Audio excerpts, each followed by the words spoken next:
Hello everyone, welcome to my YouTube channel. Myself Chandrkesh. I did my undergraduation from the Banaras Hindu University, Varanasi, and currently pursuing my masters in IARI New Delhi. हम आप लोगों के लिए NEET exam को ध्यान में रखते हुए बायोलॉजी की एक लेक्चर सीरीज लेकर आए हैं। तो अगर आपको हमारा ये इनिशिएटिव यूजफुल लगता है तो आप हमारे चैनल को सब्सक्राइब करें, जिससे 1 बाय 1 आपको सारे लेक्चर मिलते जाएं।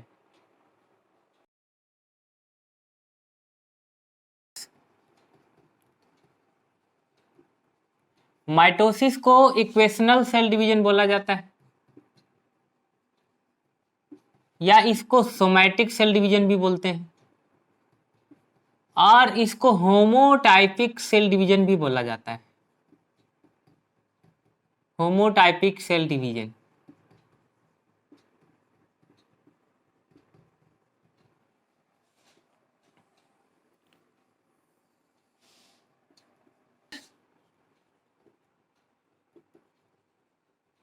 शेप होता है, साइज होता है, और जेनेटिक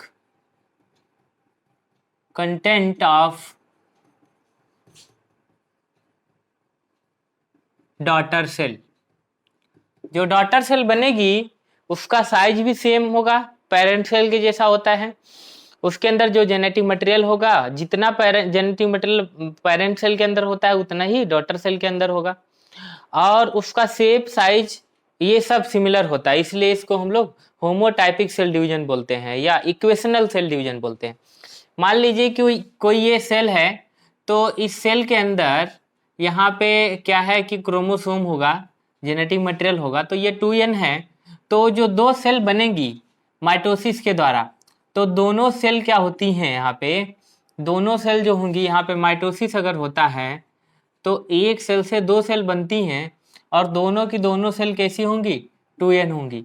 तो डिप्लॉइड से डिप्लॉइड बनना वो क्या कहलाता है, माइटोसिस। माइटोसिस के केस में डिप्लॉइड पेरेंट सेल होगी तो डिप्लॉइड ही डॉटर सेल होगी, और जो डॉटर सेल होती है उसका साइज, शेप और उसके अंदर जेनेटिक मटेरियल बराबर होगा, पेरेंट सेल के बराबर होता है। इसलिए इसको हम लोग इक्वेशनल सेल डिवीजन बोलते हैं। और हमारी बॉडी के अंदर जो ग्रोथ हो रहा है वो माइटोसिस की वजह से ही होता है। ठीक है, तो ये चीज आप लोग जानते रहिएगा। अब हम लोग बात करेंगे कि आप लोगों को पता है माइटोसिस में क्या होता है कि इसमें 4 फेज होते हैं। ठीक है, इसमें क्या होते हैं, 4 फेजेज होते हैं माइटोसिस के अंदर। पहला फेज होता है हमारा प्रोफेज, दूसरा होता है मेटाफेज, तीसरा होता है एनाफेज, और चौथा होता है टीलोफेज। तो माइटोसिस के अंदर 4 फेज होते हैं। एक एक फेज को हम डिटेल में पढ़ेंगे। तो प्रोफेज, मेटाफेज, एनाफेज, टीलोफेज जब खत्म हो जाएगा तो आपका माइटोसिस खत्म हो गया। तो अब हम बात करेंगे प्रोफेज की। प्रोफेज में 2 प्रोफेज होता है, एक अर्ली प्रोफेज और एक लेट प्रोफेज। तो हम सबसे पहले अर्ली प्रोफेज की बात कर लेते हैं। प्रोफेज के बारे में बात करेंगे तो पहले हम अर्ली प्रोफेज के बारे में बात कर लेते हैं। अर्ली प्रोफेज, जो स्टार्टिंग में प्रोफेज होगा उसको अर्ली प्रोफेज कहेंगे। ठीक है, तो अर्ली प्रोफेज के केस में क्या होता है, ये देखिए, मान लीजिए सेल है और ये सेल का आपका न्यूक्लियस है, और न्यूक्लियस के अंदर ये क्रोमेटिन फाइबर भरा हुआ होगा इसके अंदर इस प्रकार से। तो ये क्या होता है, इसकी जो न्यूक्लियर मेम्ब्रेन है, ये इसकी न्यूक्लियर मेम्ब्रेन है, ये न्यूक्लियर मेम्ब्रेन धीरे धीरे क्या हो जाती है, डिसअपेयर होना स्टार्ट हो जाती है। न्यूक्लियर मेम्ब्रेन धीरे धीरे डिसअपेयर होना स्टार्ट हो जाएगी, और सेंट्रियोल जो होता है वो अपोजिट पोल की तरफ मूव करने लगता है। जो सेंट्रियोल है, एक सेंट्रियोल यहीं रह जाएगा, एक सेंट्रियोल यहाँ पे आ जाएगा। तो प्रोफेज के दौरान क्या होता है, nuclear membrane and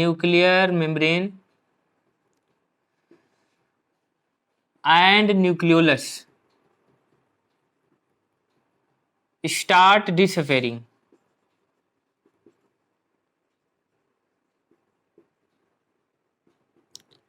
nuclear membrane और न्यूक्लियोलस जो है डिसअपेयरिंग होना स्टार्ट हो जाता है। सेंट्रियोल जो है वो अपोजिट पोल की तरफ मूव करेगा। ठीक है, सेंट्रियोल मूव टुवार्ड्स अपोजिट पोल।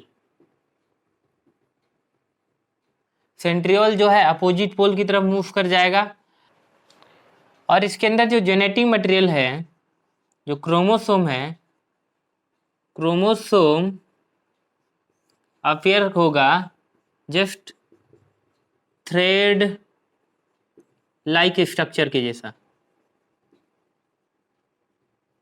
थ्रेड लाइक स्ट्रक्चर के जैसा ये दिखेगा, लूज बॉल ऑफ थिन वूल के जैसा दिखेगा। तो जो क्रोमोसोम होता है वो एकदम थ्रेड लाइक स्ट्रक्चर के जैसा दिखता है, धागेनुमा, जस्ट धागेनुमा होगा, थ्रेड लाइक, जैसे कि ऊन का गोला होता है, कुछ इस प्रकार से आपको प्रोफेज में जेनेटिक मटेरियल दिखता है। और उसके ऊपर की जो न्यूक्लियर मेम्ब्रेन है, न्यूक्लियोलस है, वो धीरे धीरे खत्म होना स्टार्ट हो जाता है और सेंट्रियोल जो है अपोजिट पोल की तरफ चल देगा, मूव करने लगता है। लेट प्रोफेज में क्या होगा? लेट प्रोफेज, लेट प्रोफेज के बारे में देखते हैं। तो ये जो है सेल है, इसमें क्या होता है लेट प्रोफेज में, क्रोमोसोम का फॉर्मेशन हो जाता है। लेट प्रोफेज के अंदर क्या होगा, क्रोमोसोम का फॉर्मेशन हो जाएगा कुछ इस प्रकार से।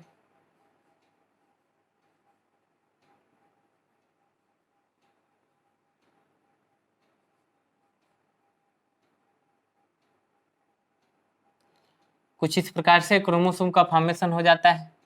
सेंट्रियोल जो है वो अपोजिट पोल पे पहुंच जाएगा, सेंट्रियोल अपोजिट पोल पे पहुंच जाता है। तो लेट प्रोफेज के केस में क्या होगा, न्यूक्लियर मेम्ब्रेन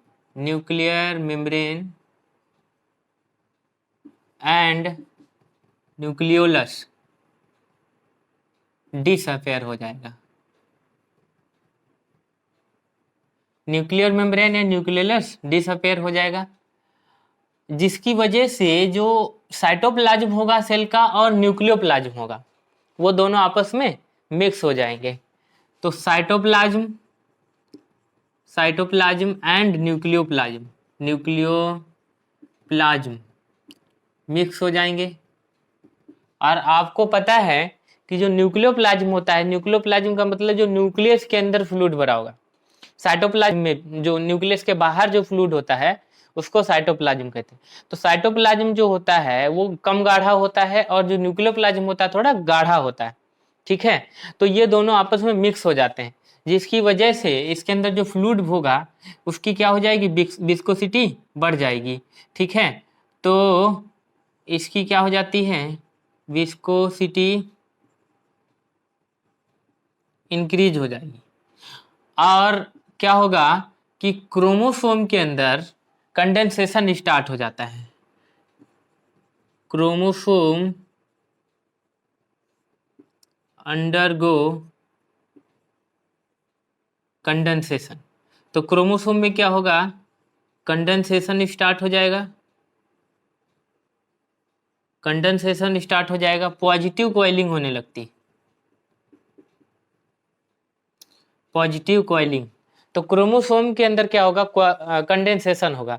जैसे बहुत बड़ा सा जो जेनेटिक मटेरियल होता है हमारा क्रोमेटिन फाइबर, उसमें कंडेंसेशन होगा और धीरे धीरे वो क्रोमोसोम के फॉर्म में बन जाएगा, ठीक है। तो क्या होता है कि ये क्रोमेटिन फाइबर जो है वो कंडेंस होगा, उसके अंदर कॉइलिंग होगी, जैसे कपड़ा निचोड़ते हैं हम लोग उस टाइप से। और तो क्या होगा, कंडेंसेशन के दौरान क्रोमेटिन फाइबर के अंदर जो न्यूक्लियोप्लाज्म भरा होगा वो क्या होता है, बाहर आने लगता है, ठीक है। तो इसमें क्या होगा, डिहाइड्रेशन, क्रोमेटिन फाइबर का क्या हो जाता है, डिहाइड्रेशन ऑफ क्रोमोसोम। तो डिहाइड्रेशन होगा और क्या हो जाएगा, क्रोमोसोम की जो है थिकनेस इंक्रीज हो जाएगा एंड साइज जो है वो डिक्रीज कर जाएगा। जब कंडेंसेशन होगा तो साइज छोटा होगा और थिकनेस बड़ी हो जाती है क्रोमोसोम की। उसके अलावा यहाँ पे जो होगा, जो प्रोसेस चलेगा क्रोमोसोम के फॉर्मेशन का, कंडेंसेशन का, उसको हम लोग बोलते हैं स्पाइरलाइजेशन। तो ये जो यहाँ पे प्रोसेस चलेगा उसको हम कहेंगे स्पाइरलाइजेशन। और जो एंजाइम यहाँ पे यूज होते हैं, जो एंजाइम, मेन एंजाइम जो होता है जो कंडेंसेशन के लिए, उसको हम कहते हैं टोपो आइसोमरेज फर्स्ट। वो क्या करता है, मान लीजिए उलझा फुलझा क्रोमेटिन फाइबर था प्रोफेज फर्स्ट में, तो कंडेंसेशन आसानी से हो नहीं पाएगा। तो ऐसे केस में क्या होता है, वो कंडेंसेशन कर रहा होता है, इस क्रोमोसोम बना रहा होता है, कहीं उलझ गया, उसको काट के फिर से जोड़ देता है। तो यहाँ पे जो एंजाइम यूज होगा वो हमारा टोपो आइसोमरेज फर्स्ट, ये एंजाइम यूज होता है। तो अब हम बात करेंगे मेटाफेज के बारे में। मेटाफेज, मेटाफेज में क्या होता है कि जो क्रोमोसोम बना था प्रोफेज के दौरान, वो एक प्लेट पे आके अरेंज हो जाता है। जो क्रोमोसोम बना था वो क्या होगा, एक प्लेट पे आके अरेंज हो जाएगा, या ये क्या होगा, सेंट्रियोल होगा यहाँ पे, और यहाँ से क्या निकलेगा, स्पिंडल फाइबर निकलेगा सेंट्रियोल से। तो क्या होता है कि इस प्रकार से स्पिंडल फाइबर यहाँ सेंट्रियोल से आके जुड़ जाएगा, और यहाँ पे क्या होगा, कुछ इस प्रकार से इस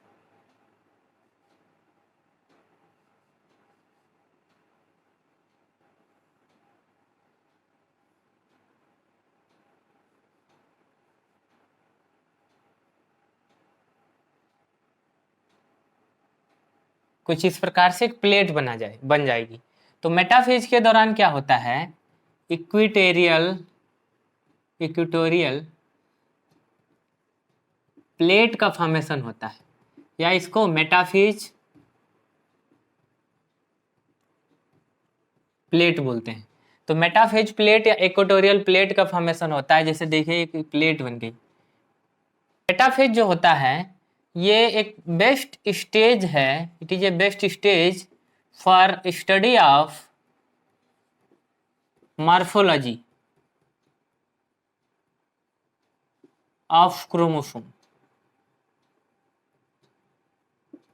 क्रोमोसोम की मॉर्फोलॉजी अगर स्टडी करना चाहते हैं तो मेटाफेज बेस्ट स्टेज है।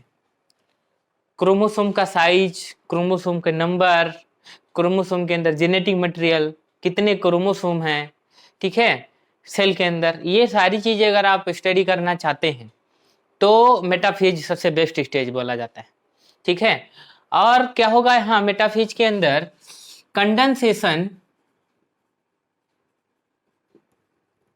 कंप्लीट हो जाएगा।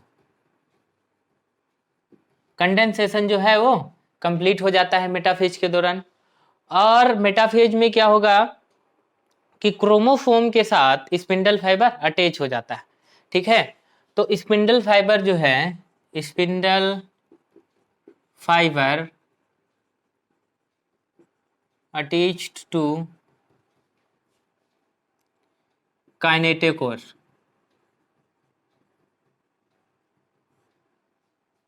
Chromosome move to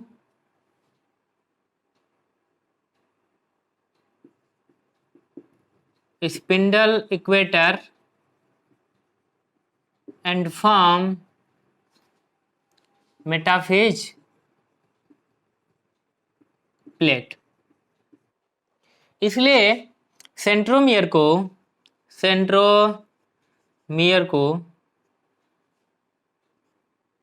driver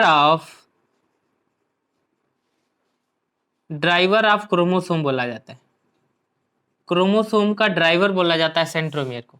centromere क्या है, एक ड्राइवर है। जैसे ये जो सेंट्रोमियर होता है, ठीक है, तो सेंट्रोमियर जिधर जाएगा उधर ही क्रोमोसोम जाएगा, ठीक है। तो सेंट्रोमियर को धक्का दे देकर क्या होता है, सेंट्रियोल, ये जो सेंट्रियोल है ये एक प्लेट बना देता है, ठीक है। तो ये चीज आप याद रखिएगा। जो बड़ा बड़ा क्रोमोसोम होगा, लार्ज साइज का क्रोमोसोम होगा, लार्ज साइज क्रोमोसोम जो है वो पेरीफेरी रीजन में पाया जाएगा, पेरिफेरी रीजन में अरेंज होता है, और जो स्मॉल साइज का क्रोमोसोम होता है, स्मॉल साइज का क्रोमोसोम होता है वो टुवार्ड्स सेंटर की साइड में पाया जाएगा। तो जो बीच बीच में होगा वो छोटा छोटा वाला क्रोमोसोम अरेंज हो जाता है, और जो साइड साइड की तरफ होगा वो बड़ा वाला क्रोमोसोम होता है। Arm of sister chromatid away from each other. जो सिस्टर क्रोमेटिड होते हैं तो इसकी जो आर्म होंगी, जैसे क्रोमोसोम जो होगा ना कुछ इस प्रकार से होगा, ऐसे धक्का दिया ना इधर से और इधर से स्पिंडल फाइबर, तब भी बीच में आके यहाँ पे जुड़ा। तो इसलिए जो इस सिस्टर क्रोमेटिड की जो आर्म होती हैं वो एक दूसरे से अवे होती हैं। देखो यहाँ पे ये क्या है, दूर दूर होती है, ठीक है। तो इस प्रकार से होता है। तो arm of sister chromatid away from each other. तो मेटाफेज के दौरान आप लोग याद रखिएगा, मेटाफेज के दौरान क्या होता है, ये कंडेंसेशन जो है क्रोमोसोम का वो कंप्लीट हो जाता है, एक प्लेट बन जाती है जिसको मेटाफेज प्लेट बोलते हैं, इक्वेटोरियल प्लेट बोलते हैं। क्रोमोसोम आके बीचों बीच में अरेंज हो जाएगा। और मेटाफेज की में क्या होता है कि अगर आप स्टडी करना चाहते हैं मार्फोलॉजी की क्रोमोसोम की, तो बेस्ट स्टेज है। सेंटर में छोटा वाला क्रोमोसोम अरेंज होगा और पेरीफेरी रीजन में बड़ा बड़ा वाला क्रोमोसोम अरेंज होता है, ठीक है। तो ये चीज आप याद रखिएगा। और स्पिंडल फाइबर जो है किसके साथ जुड़ता है, काइनेटोकोर्स के साथ। नीट में एक क्वेश्चन पूछा जा चुका है 2019 में किस। अब हम बात करेंगे थर्ड फेज, जिसको कहते हैं एनाफेज। एनाफेज के बारे में बात करने वाले हैं। तो एनाफेज में क्या होता है कि क्रोमोसोम जो है वो अपोजिट पोल की तरफ मूव करने लगता है। ये मान लीजिए सेंट्रियोल है और ये आपका सेंट्रियोल है। तो होगा क्या कि क्रोमोसोम जो है कुछ इस प्रकार से मूव करेगा।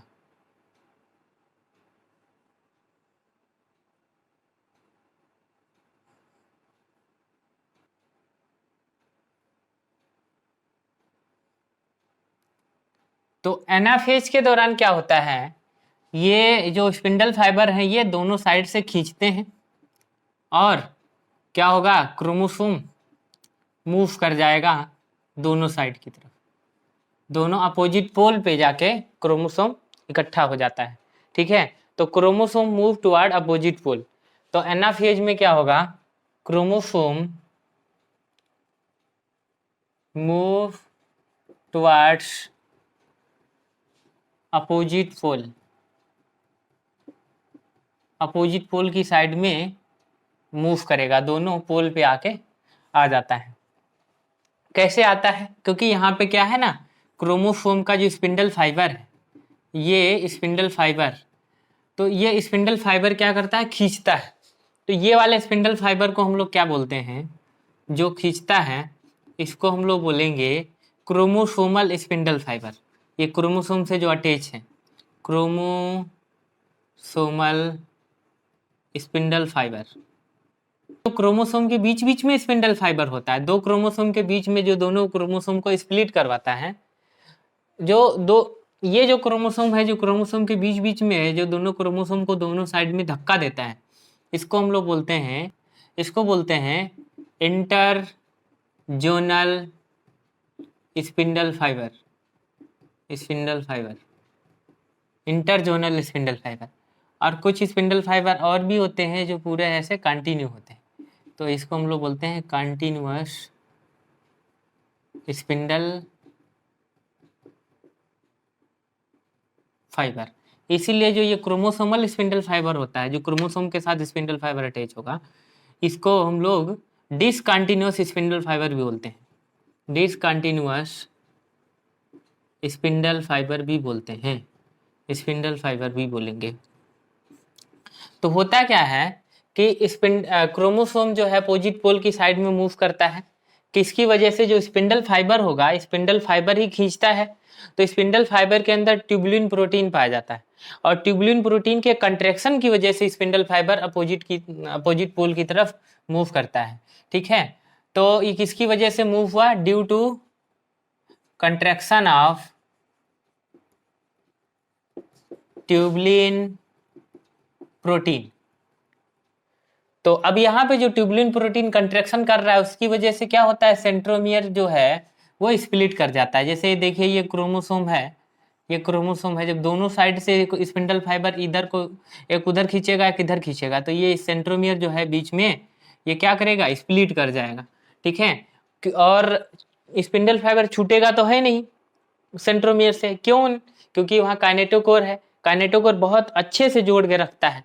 ठीक है, तो यहाँ पे क्या हो जाता है, ये स्प्लिटिंग हो जाता है। स्प्लिटिंग का मतलब क्या होगा कि ये जो क्रोमोसोम है ये कुछ इस प्रकार से अलग अलग हो जाएंगे। ठीक है, ये क्रोमोसोम अलग, ये एक क्रोमोसोम अलग, ऐसे इधर को खींच लेगा या उधर को खींच लेगा, यही हुआ है यहाँ पे। ठीक है, तो क्या हो जाता है, स्प्लिटिंग ऑफ क्रोमोसोम हो जाता है, क्रोमोसोम की स्प्लिटिंग हो जाती है, मतलब एक क्रोमोसोम से दो क्रोमोसोम हो जाएंगे। तो नंबर ऑफ क्रोमोसोम जो होंगे डबल हो जाएंगे, नंबर ऑफ क्रोमोसोम डबल, और पोलैरिटी जो है उसकी चेंज हो जाएगी। ठीक, और यहाँ पे जो स्पिंडल फाइबर हैं, स्पिंडल फाइबर जो ही 3 प्रकार के स्पिंडल फाइबर हैं हमारे। तो जो ये कंटिन्यूअस स्पिंडल फाइबर होता है, जो कंटिन्यूअस स्पिंडल फाइबर रहता है ये क्रोमोसोमल स्पिंडल फाइबर होता है, क्रोमोसोमल स्पिंडल फाइबर। ये क्या करेगा, ये खींचेगा क्रोमोसोम को अपनी तरफ, खींचता है, मतलब इसको हम क्या बोलेंगे, ये पुल करता है, खींचता है, क्रोमोसोम को अपनी तरफ पुल करेगा। और जो इंटरजोनल स्पिंडल फाइबर होता है,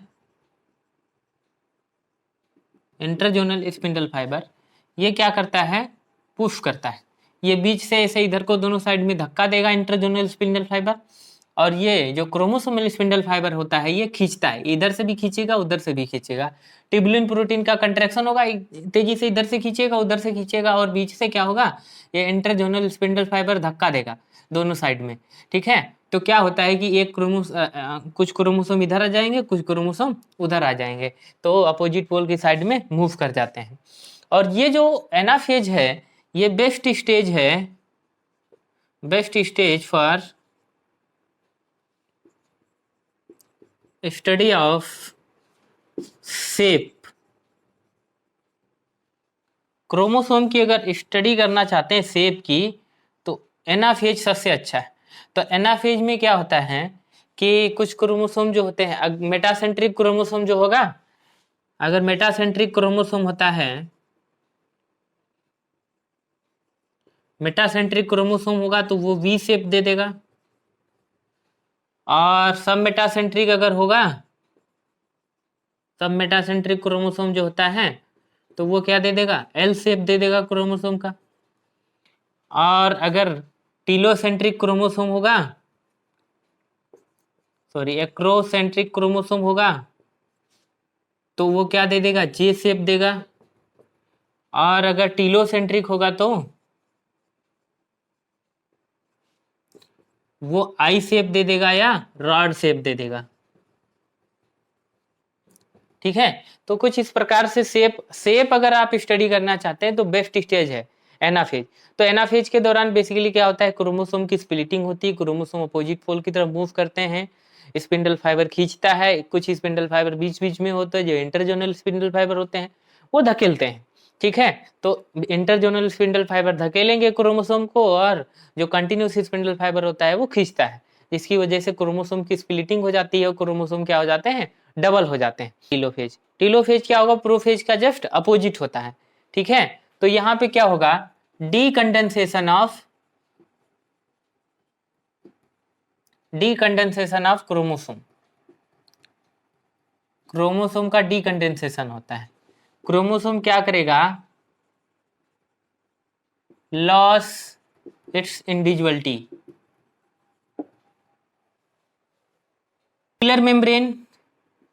nuclear membrane,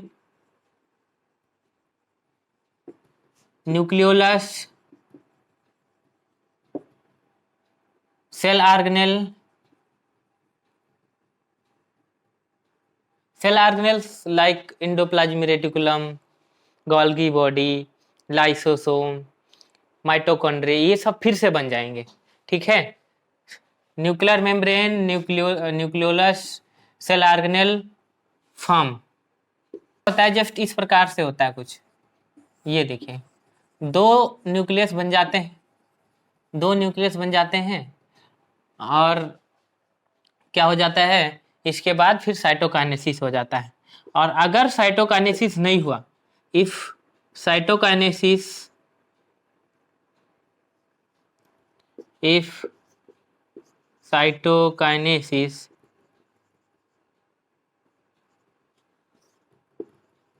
not occur, so binucleate cell form. तो ऐसी कंडीशन में क्या हो जाएगा, एक सेल के अंदर दो न्यूक्लियस हो जाएगा, बाइन्यूक्लिएट सेल बन जाएगा। ठीक है, तो टीलोफेज आप जस्ट ऐसे याद रख लीजिए, प्रोफेज का उल्टा है, जो प्रोफेज में हो रहा है उसका अपोजिट यहाँ पे होता है। ठीक है, और कुछ इसमें खास